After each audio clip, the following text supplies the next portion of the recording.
Manalangin tayo. Ama naming makapangyarihan, nililiwanagan ng yumasang ilaw, Ama, naliligaw na iyong pinababalik sa daan para ikaw ay matagpuan. Ama, kabilang sa nananalig sa iyong anak, ay pagkalooban mo makapagwaksi sa tanang salungat, sa ngalang Kristyano sa itinanggap, upang iti talagang mapangatawan ng ganap sa pamamagitan ni Jesus, kasama ng Espiritu Santo, magpa sa walang hanggan. Amen. Sa unang pagbasa, sinasabi ni Moises sa mga Israelita na ang kautusan ng Panginoon ay madaling sundin at unawain dahil ito ay nasa kanilang bibig at puso.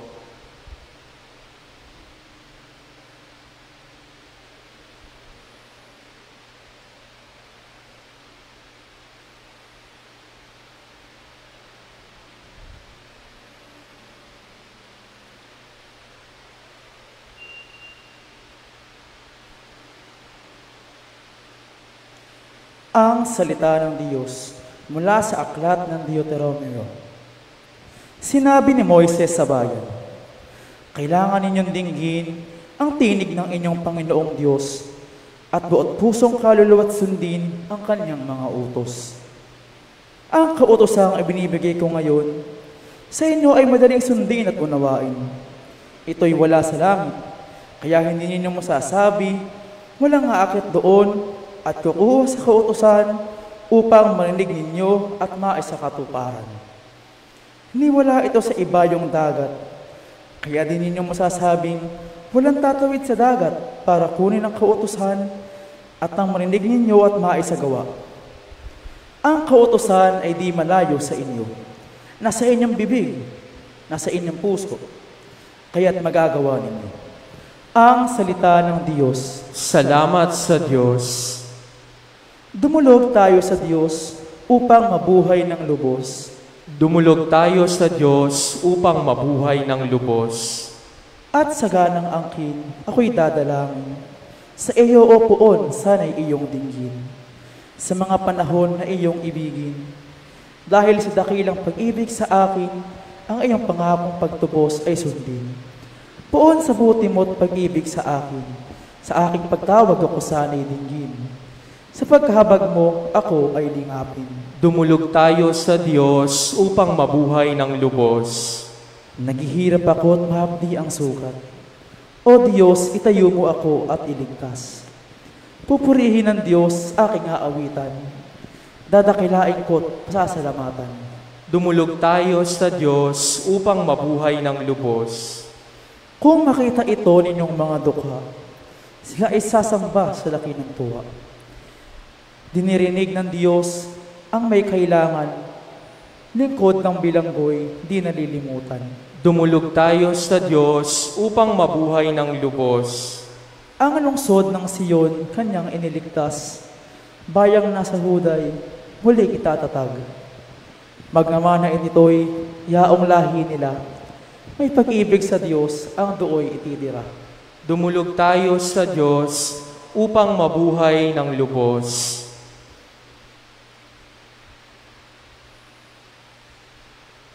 Sa ikalawang pagbasa, itinuturo ni Apostol San Pablo na si Kristo ang larawan ng Diyos, nananatili sa Kanya ang kalikasan ng Ama at sa pamamagitan niya, nagkasundo ang Diyos at ang tao.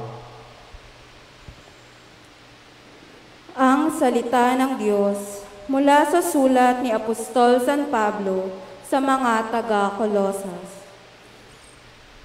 Si Kristo ang larawan ng Diyos na di nakikita at siyang may kapangyarihan sa lahat ng nilikha. Sapagkat ang lahat ng nasa langit at nasa lupa, nakikita man o hindi, pati ang mga nagahari at namamahala, mga namumuno at mga may kapangyarihang espiritual, ay pawang nilikha ng Diyos sa pamamagitan niya at para sa Kanya. Siya'y una sa lahat at sa Kanya nasasalalay ang kaayusan ng lahat ng bagay. Siya ang ulo ng simbahan na Kanyang katawan. Siya ang una, ang panganay na anak, ang unang nabuhay na muli upang siya ang maging pinakadakila sa lahat ng bagay. Ipinasiya ng Diyos na ang kanyang kalikasan ay manatili rin sa anak, at inibig niya ang sandaigdigan ay makipagkasundo sa kanya sa pamamagitan ng anak. Sa pamamagitan ng pagkamatay nito sa krus, nagkasundo nga ang Diyos at ang lahat ng nilikha sa langit at sa lupa. Ang salita ng Diyos. Salamat sa Diyos. Sa mabuting balita, itinuturo ni Jesus sa pamamagitan ng talinghaga ng mabuting Samaritano na hindi mahirap hanapin ang kapwa dahil siya ang sinumang mangangailangan ng ating tulong.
Sumainyo ang Panginoon. At sumaiyo rin. Ang mabuting balita ng Panginoon ayon kay San Lucas. Papuri sa iyo, Panginoon.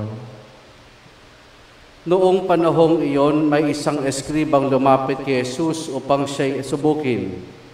Guro, aniya, anong dapat kong gawin upang magkamit ng buhay na walang hanggan?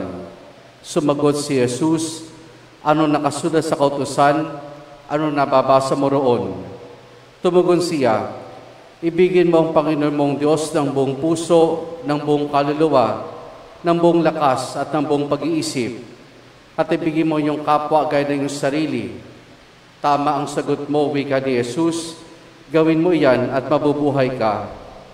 Sa hangad ng eskriba na huwag siya lumabas na kahiya-hiya, tinanong niya muli si Jesus, sino naman ang aking kapwa? Sumagot si Jesus, may isang taong naglalakbay ba sa Jerusalem patungong Jericho.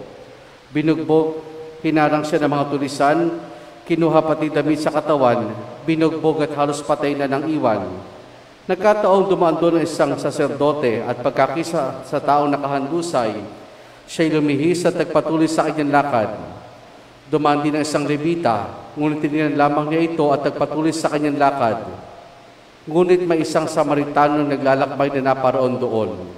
Nakita niyang hinarang at siya'y nahabag. Lumapit siya, binuhusan ng langis at alak ang mga sugat nito tinalian. Saka isinakay ang tao sa kanyang sinakyang hayop. Dinala sa bahay panuluyan at inalagaan doon. Kinabukasan, dumukot siya ng 2 denaryo, ibinigay sa may-ari ng bahay panuluyan at sinabi, alagaan mo siya at kung magkano man ang kakulangan niyan, babayaran ko sa aking pagbabalik. Sino ngayon sa palagay mo ang nagpakita na kanyang pagkipagkapwa sa tao hinarang ng mga tulisan? Tanong ni Jesus. Ang nagpakita ng habag sa kanya, tugon ng eskriba. Sinabi sa kanya ni Jesus, humayot ka at gayon din ang gawin mo. Ang mabuting balita ng Panginoon. Pinupuri ka namin, Panginoong Hesukristo. Magandang gabi po sa ating lahat.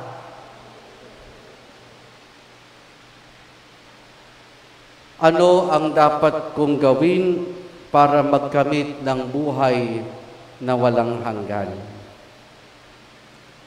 Mga kapatid, nilikha tayo ng Diyos para sa Kanya. At dahil tayo nilikha ng Diyos para sa Kanya, ang ating isip, ang ating puso, ang ating kaluluwa, nakatuon lamang parati sa Kanya at laging sa Kanya. Dahil kapag itong ginawa natin, kaganapan ng buhay ang siyang mararanasan natin. Pero hindi rin siguro kadali iyon. Kaya nga, kung titignan natin mga kapatid, ang tanong ng eskriba kay Jesus, Guro, anong dapat kong gawin upang magkamit ng buhay na walang hanggan? Ito rin ang tanong ng bawat isa sa atin. Anong dapat nating gawin upang magkamit ng buhay na walang hanggan? Bagamat sa Ebanghelyo, alam naman ng eskriba ang kanyang dapat gawin. Kaya din tayo, alam din natin kung anong dapat nating gawin.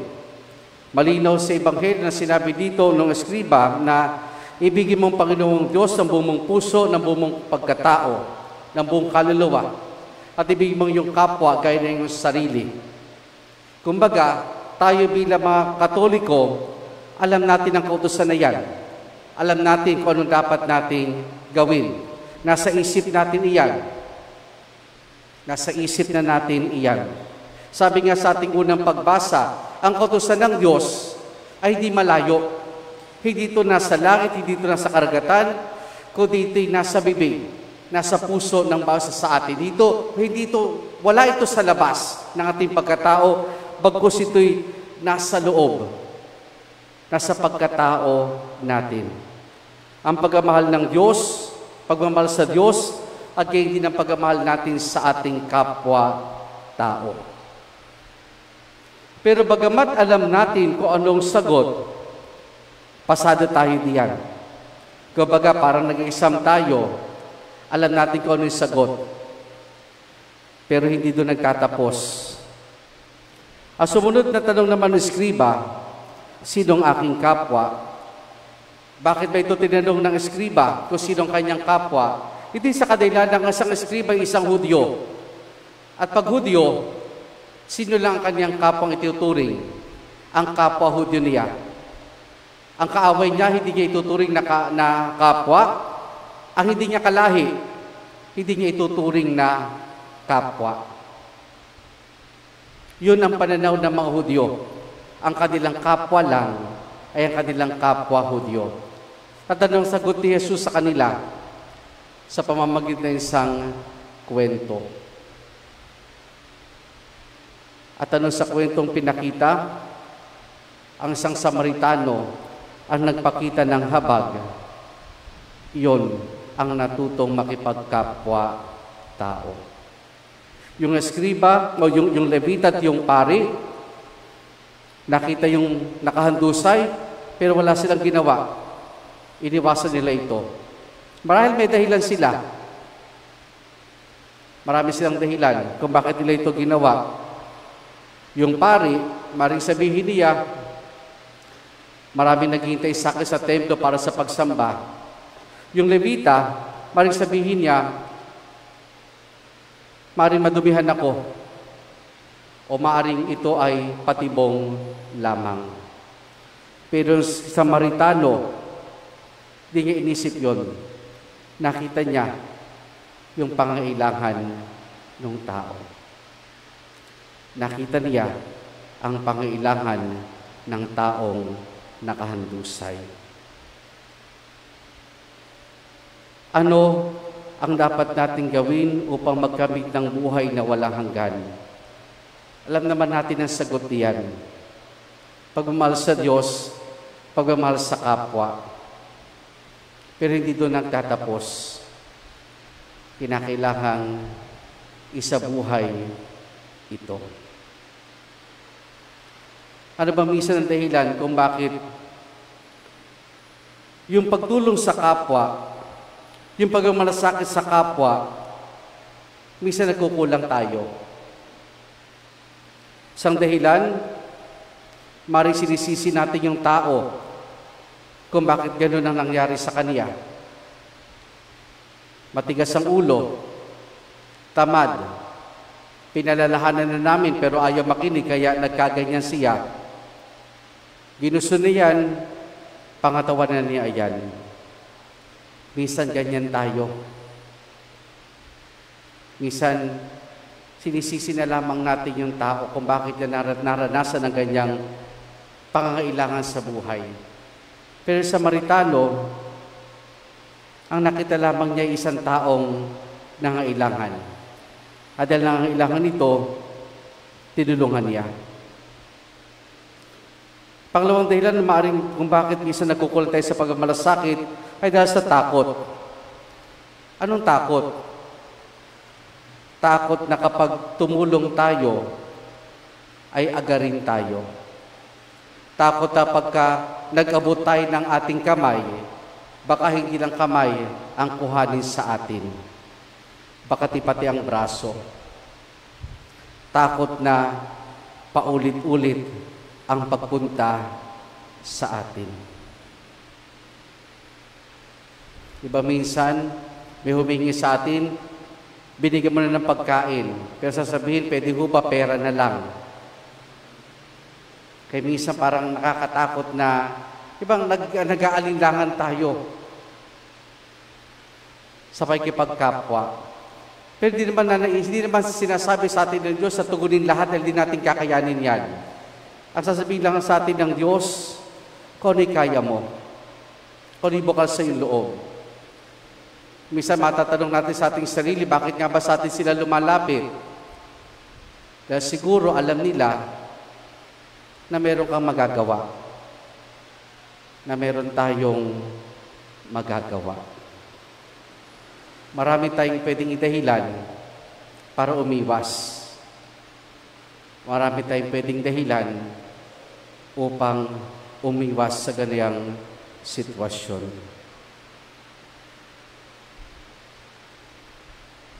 Pero di ba nais natin ang kaganapan ng buhay? Gusto natin na maayos sa buhay. Tinuro ni Jesus ang dapat gawin. Gawin natin.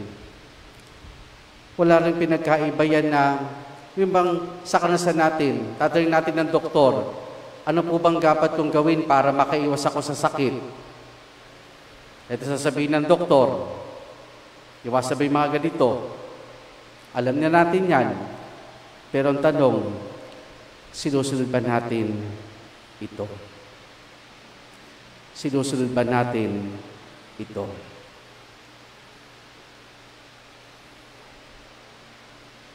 Sa ating pong ikalawang pagbasa, sa sulat ni San Pablo sa mga taga-Colosas, dito pinahayag ni Sir Kristo'y una sa lahat. Siyang larawan ng Diyos na di nakikita. Totoo siyang una sa lahat. At maring maituring din natin siyang unang Samaritano. Unang Samaritano dahil siya mismo ang nagsabuhay ng pagmamahal sa Diyos at lalo tigit pagmamahal sa kanyang kapwa. Mga kapatid, ito natin ating mga sarili sa pagnanais natin na makamit ang kaganapan ng buhay. Dahil kapag dito natin tinunan ating sarili at hindi lamang sa buhay dito sa lupang ibabaw, ang bawat pagkilos, ang bawat pamamaraan ng pamumuhay, gagabayan tayo ng batas ng pag-ibig. Pag-ibig sa Diyos, pag-ibig sa kapwa. Anong dapat nating gawin para magkamit ng buhay na walang hanggan? Alam na natin yan. Ang kasunod, isabuhay natin iyan. Amen.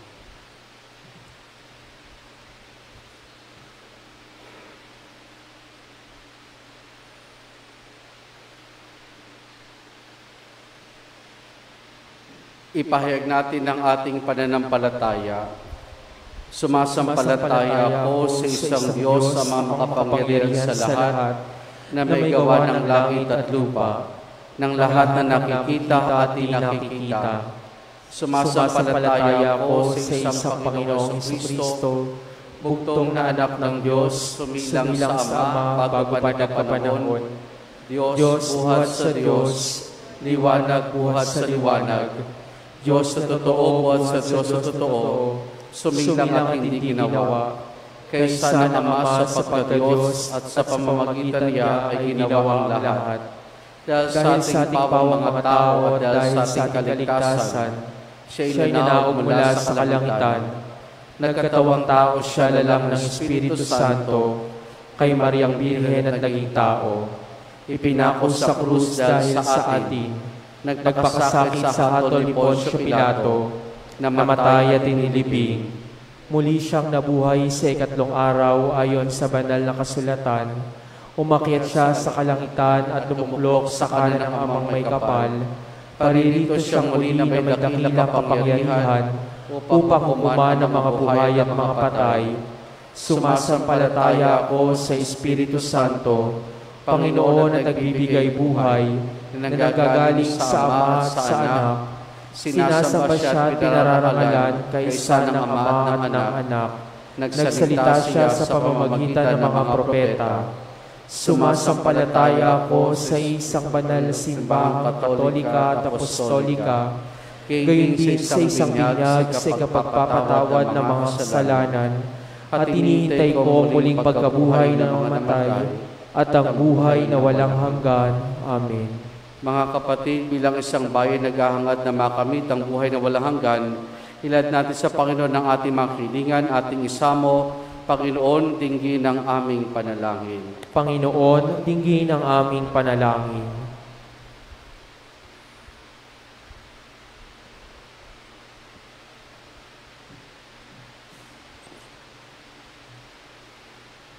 Para pangunahan ng simbahan ang pagsusulong sa halagang pakikipagkapwa, maging kababayan man o dayuhan, kalahi o ibang lipi, karelihiyon o ibang paniniwala, dumalangin tayo sa Panginoon. Panginoon, dinggin ang aming panalangin. Para isulong ng mga namumuno sa pamahalaan ang katarungan, kapayapaan at paggalang sa karapatan ng karangalan, lalo na ang mga walang tinig sa lipunan, dumalangin tayo sa Panginoon. Panginoon, dinggin ang aming panalangin. Para makatugon tayong natitipon sa banal na pagdiriwang, sa panawagan ng Panginoon na ibigin ang Diyos ng higit sa lahat, at gayon din ang kapwa sa ipagkakamit ng buhay na walang hanggan, dumalangin tayo sa Panginoon. Panginoon, dinggin ang aming panalangin. Para sa lahat ng yumao, upang ang kanilang pagsusumikap na makamit ang buhay na walang hanggan ay gantimpalaan ng Panginoon. Dumalangin tayo sa Panginoon. Panginoon, dinggin ang aming panalangin.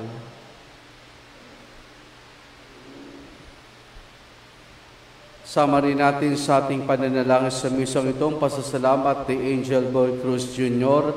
at Ralph Nico Espinola. Kaya din para sa natatayang kahilingan ni Rachel Tobana at Carmen Mangahas.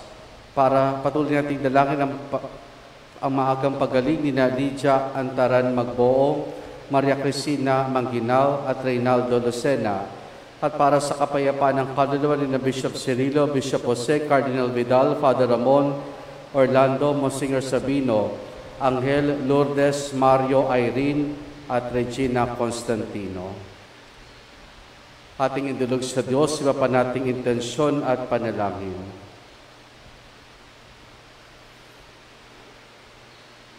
Amang maawain, itinuro ni Jesucristo nagkatawang tao na nasa habag at malasakit sa kapwa, ang tunay na pakikipagkapwa. Maging huwaran nawa namin siya at ipamagitan kami sa iyo sa buhay na walang hanggan. Amen. Amen.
Manalangin kayo mga kapatid upang ang paghain natin ay kalugdan ng Diyos amang makapangyarihan. Tanggapin nawa ng Panginoon itong paghain sa iyong mga kamay sa kapurihan niya at karangalan sa ating kapakinabangan at sa buong sambayanan niyang banal. Ama naming lumikha, tunghayan mo ang mga alay na iyong sumasamong sambayanan at tanggapin mo mga ito para madagdagan ang iyong kabanalan sa mga nananalig na tunay sa pamamagitan ni Jesus, kasama ng Espiritu Santo magpasawalang hanggan. Amen. Sumainyo ang Panginoon. At sumaiyo rin. Taas sa Diyos sa inyong puso at diwa. Itinaas na namin sa Panginoon. Pasalamatan natin ang Panginoong ating Diyos. Marapat na siya'y pasalamatan. Ama naming makapangyarihan, tunay nga marapat na ikaw ay aming pasalamatan. Ang iyong mga supling na nagtaksil ay nagbabalik ngayon sa iyong pagiliw. Bunga ng malasakit ang anak mong masunurin, at ang Espiritong bigay upang lahat ay kupkupin. Kaming mga tinubos ng anak mong mahal ay nilob mo magtipon at magkapisan upang magsalo sa masaganang hapag ng buhay. Kaya kaisa ng mga anghel, nagsisiawit ng papuri sa ng walang humpay sa kalangitan, kami nagbubunyi sa iyong kadakilaan.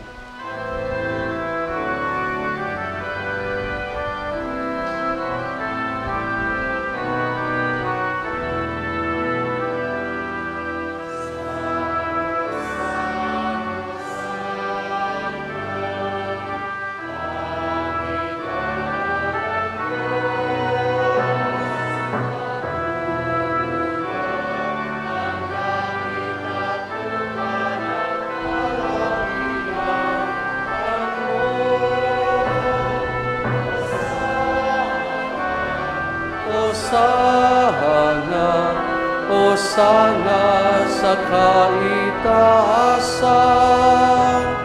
Hosana, Hosana, Hosana sa kaitaasan. Pinagpala ang naparirito sa ngalan ng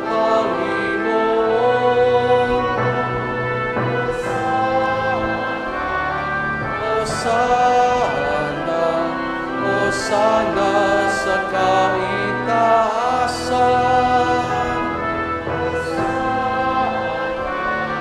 Hosana, Hosana sa kaitaasan.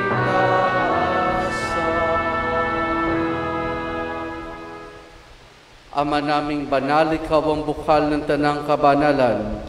Kaya sa pamamagitan ng iyong Espiritu, gawin mong banal ang mga kaloob na ito upang para sa amin, maging katawan at dugo ng aming Panginoong Hesukristo.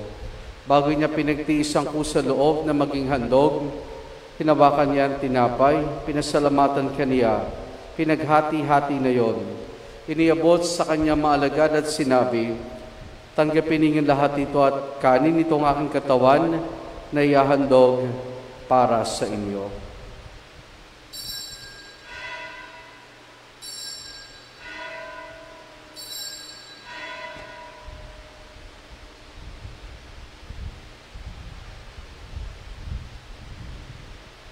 Gayun din naman nang matapos ang hapunan, hinawakan niya ang kalis. Muli kanyang pinasalamatan. Iniabot niya ang kalis sa kanyang maalagad at sinabi, tanggapin ninyo lahat ito, tinumin itong kalis ng aking dugo, ng bago't walang hanggang tipan. Ang aking dugo na ibubuhos para sa inyo at para sa lahat, sa pagpapatawad ng mga kasalanan. Gawin ninyo ito sa pag-alaala sa akin.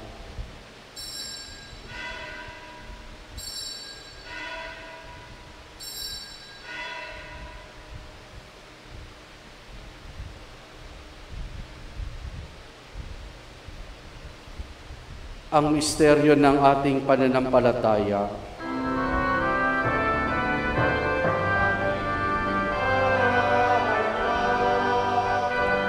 Na namatay ang iyong anak, nabuhay bilang Mesiyas, at magbabalik sa wakas para sa lahat. Ama, ginagawa namin ngayon ang pag-alaala sa pagkamatay at muling pagkabuhay ng iyong anak. Kaya't inialay namin sa iyong tinapay na nagbibigay buhay at ang kalis na kakaloob ng kaligtasan. Kami nagpapasalamat dahil kami minarapat at tumayo sa harap mo para maglingkod sa iyo.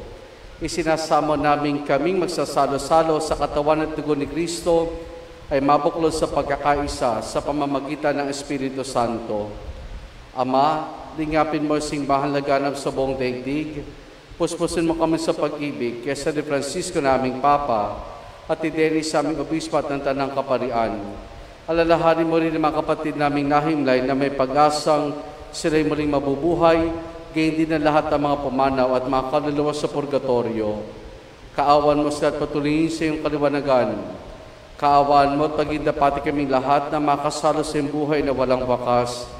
Kaisa ng mahal na Birheng Maria na ina ng Diyos, ang kanyang kabiyak ng puso si San Jose, kaisa ng mga apostol ni San Juan Bautista at ang lahat ng mga banal na namuhay dito sa daigdig ng kalugod-lugod sa iyo, may pagdiwanawa namin ang pagpupuri sa kararangal mo sa pamamagitan ng iyong anak na aming Panginoong Hesukristo. Sa pamamagitan ni Kristo, kasama niya at sa Kanya, ang lahat ng parangal papuri sa iyo, Diyos amang makapangyarihan, kasama ng Espiritu Santo, magpa sa walang hanggan.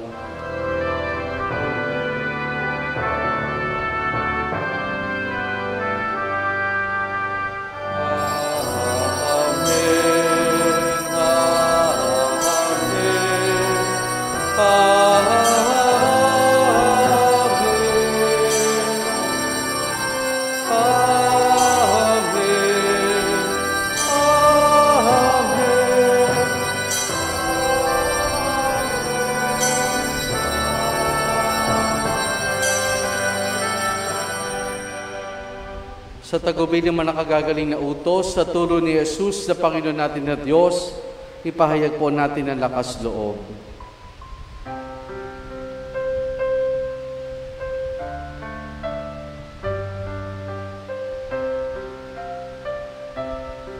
Ama namin, sumasalangit ka, sambahin ang ngalan mo, makasamin ang kaharian mo, sundin ang loob mo dito sa lupa para ng sa langit. Bigyan mo kami ngayon ng aming kakanin sa araw-araw at patawarin mo kami sa aming mga sala para ng pagpapatawad namin sa nagkakasala sa amin, at huwag mo kaming ipahintulot sa tukso, at iadya mo kami sa lahat ng masama. Hinihiling namin kay Maria sa lahat ng masama, pagkalooban ng kapayapaan araw-araw, iligtas sa kasalanan at ilayo sa lahat ng kapahamakan, samantalang aming masayang pinananabikan ng dakilang araw ng pagkapahayag ng tagapagligtas naming si Jesucristo. Sapagkat iyo ang kaharian at ang kapangyarihan at ang kapurihan magpakailanman.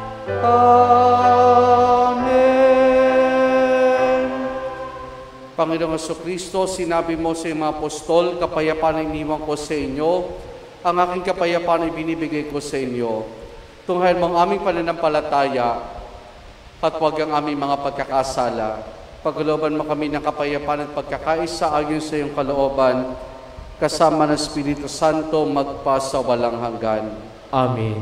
Ang kapayapaan ng Panginoon ay lagi nawang sumainyo. At sumaiyo rin. Mga kapatid, paghangad at pagbahagi tayo ng kapayapaan ni Jesus sa isa't isa. Peace be with you po.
Galing sa mga kasalanan ng sanlibutan, mapalad ang mga inaanayahan niya makiisa sa kanyang banal na piging. Panginoon, hindi ako karapat-dapat na magpatuloy sa iyo, ngunit sa isang salita mo lamang ay gagaling na ako.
Manalangin tayo. Ama naming mapagmahal, kaming mga pinapagsalo mo sa piging na banal, ay makatanggap nawa ng bungang karagdagan ng iyong pagliligtas, naming ipinagdiriwang sa pamamagitan ni Jesus, kasama ng Espiritu Santo magpa sa walang hanggan. Amen. Sumainyo ang Panginoon, At sumaiyo rin.